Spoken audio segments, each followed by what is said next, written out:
प्रणाम सभी को। मैं हूँ प्राप्ति। आज मैं फिर से आपके सामने रामायण और हम को लेके आई हूँ। आपने मेरे पिछले वीडियोस के लिए बहुत अच्छा प्रतिसाद दिया, इसके लिए आपका बहुत बहुत धन्यवाद।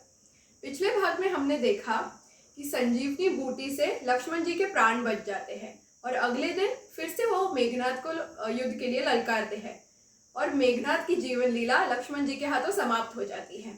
अब मैं आज का भाग शुरू करती हूँ। मेघनाद का वध हुआ। यहाँ पर मैं एक बात बताना अति आवश्यक समझूंगी। मेघनाद के वध से पहले विभीषण जी जब श्री राम से लक्ष्मण के साथ जाने के लिए आज्ञा मांगते हैं, तब श्री राम लक्ष्मण से कहते हैं, लक्ष्मण, हम इन्हें तुम्हारे भरोसे पर भेज रहे हैं। एक बात याद रखना कि हमने इन्हें लंका का राजा बनाने का वचन दिया है, सो उस वचन को सत्य करने के हेतु इनकी सुरक्षा के लिए हम अपने प्राणों का भी मोह नहीं करेंगे।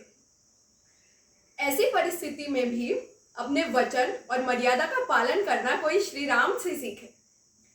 मेघनाद का वध हो गया। अब मेघनाद के वध के बाद रावण बहुत विचलित हुआ, इसलिए अगले दिन वो स्वयं युद्ध भूमि में आया। अब वो युद्ध भूमि में आने पर वो रथ पर था और उसके तन पर कवच था, इसलिए विभीषण को एक सीधा साधा प्रश्न पड़ा जो उसने श्री राम से पूछ लिया। उसने पूछा, प्रभु, आपके पास ना तो रथ है और ना ही तन पर कवच और नंगे पांव, ऐसी परिस्थिति में आप परमवीर रावण को कैसे जीत पाएंगे? भगवान श्री राम ने उसे बहुत अच्छा उत्तर दिया।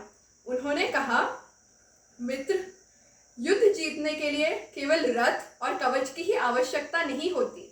युद्ध जीतने के लिए धर्म और पार्श्विक बल की भी बहुत आवश्यकता होती है। मैंने जो बचपन से लेकर आज तक गुरुजनों की सेवा की है, वो मेरे लिए एक कवच के समान है और ये सारी धरती मेरे लिए एक रथ के समान है।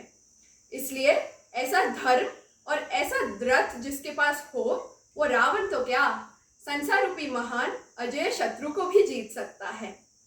उसके बाद श्री राम और रावण में घोर युद्ध हुआ। उसमें श्री राम ने रावण को अपमानित करके फिर से लौटा दिया।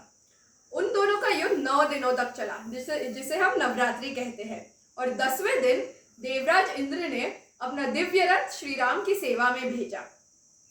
श्री राम और रावण का युद्ध आकाश में हो रहा था और नीचे सारी वानर सेना और सारी युद्धपति कह रहे थे, ओ धनुर्धारी, अब क्या है शंका, मार दे रावण, जीत ले लंका। उसके बाद श्री राम ने विभीषण के कहने पर अग्निबाण और ब्रह्मास्त्र से रावण का संहार किया। उसके बाद सारी वानर सेना श्री राम के नाम से जयघोष कर रही थी और सब लोग बहुत प्रसन्न थे। फिर तत्पश्चात श्री राम ने विभीषण को लंका का राजा बनाया। उसके बाद उन्होंने हनुमान को सीता तक यह समाचार पहुंचाने के लिए भेजा। माता सीता यह समाचार सुनकर बहुत प्रसन्न हुई। फिर श्री राम ने लक्ष्मण को एक अग्नि का प्रबंध करने को कहा।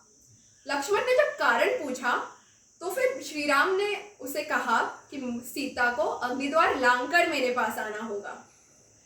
उसके ऊपर लक्ष्मण जी बहुत क्रोधित हो गए और श्री राम ने उसे शांत करवा के कहा, लक्ष्मण, राम और सीता दो कहाँ है, एक ही है। मुझे सीता की परीक्षा लेनी हो तो इसका अर्थ है मुझे अपने पर विश्वास नहीं, मुझे अपनी परीक्षा लेनी है। मैं जो बात कह रहा हूँ उसमें परीक्षा और संदेह का कोई प्रश्न नहीं है। मुझे तो केवल अपनी असली सीता अग्निदेव से वापस लेनी है। लक्ष्मण जी शांत हो गए।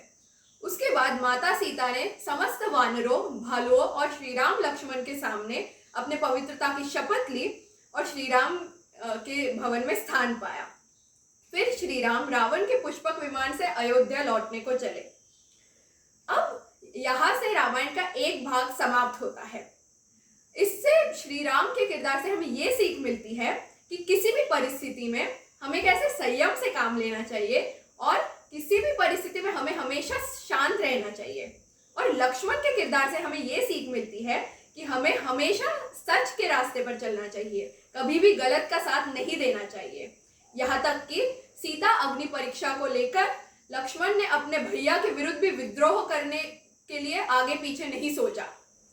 इसे कहते हैं सच्चा धर्म और सच्ची मर्यादा। तत्पश्चात श्री राम अयोध्या लौटे। रास्ते में वो अपने मित्र निषाद राज गुहू से भेंट करके और गंगा मैया की पूजा करके वो अपनी माताओं भरत, शत्रुघ्न सबसे मिले। भरत ने अयोध्या का राज्य श्री राम को सौंपा। अब श्री राम एक साधारण मानव से एक राजा बन गए थे। श्री राम और माता सीता के जीवन में थोड़ा सुख आ गया तो माता सीता के गर्भवती होने का समाचार आया। सारा राजमहल खुशी से झूम उठा। सब लोग बहुत खुश थे। तभी एक अयोध्या के वासी ने माता सीता की पवित्रता पर मिथ्या लांछन लगाया और वो श्री राम ने छुपके सुन लिया। फिर श्री राम बहुत दिनों तक विचलित रहे। उन्होंने अपना राज्य त्यागने का भी निश्चय कर लिया, परंतु जब माता सीता को ये सारी बात पता चली तो उन्होंने श्री राम को राजधर्म का पाठ पढ़ाया। उन्होंने कहा, राजा का कोई सगा नहीं होता, राजा की कोई पत्नी भी नहीं होती, राजा सबके लिए एक सन्यासी बन जाता है। इस तर्क से श्री राम विवश हो गए सीता का त्याग करने के लिए। इसलिए कहते हैं ना कि जनता से बड़ा स्वार्थी और कोई नहीं होता। वो राजा से अपने रक्त की अंतिम बूंद भी मांग लेती है। प्रजा के लिए राजा को कितना बलिदान करना पड़ता है। माता सीता ने महर्षि वाल्मीकि के आश्रम में स्थान पाया। श्री राम भी सीता की तरह एक सन्यासी का जीवन बिताने लगे। फिर थोड़े दिनों बाद महाराज जनक अयोध्या में पधारे। श्री राम अपने आप को दोषी समझकर महाराज जनक के सामने नतमस्तक हो गए। फिर महाराज जनक ने श्री राम को सीता का पत्र दिखाया, जिससे वो भाव विभोर हो गए।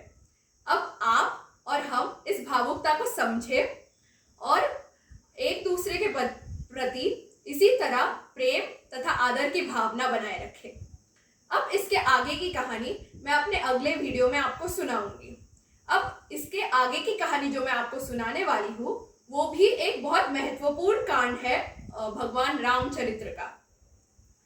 अब इसके आगे मैं आपको श्री राम के पुत्रों का कांड सुनाऊंगी, इसलिए आप लोग कहीं मत जाइएगा।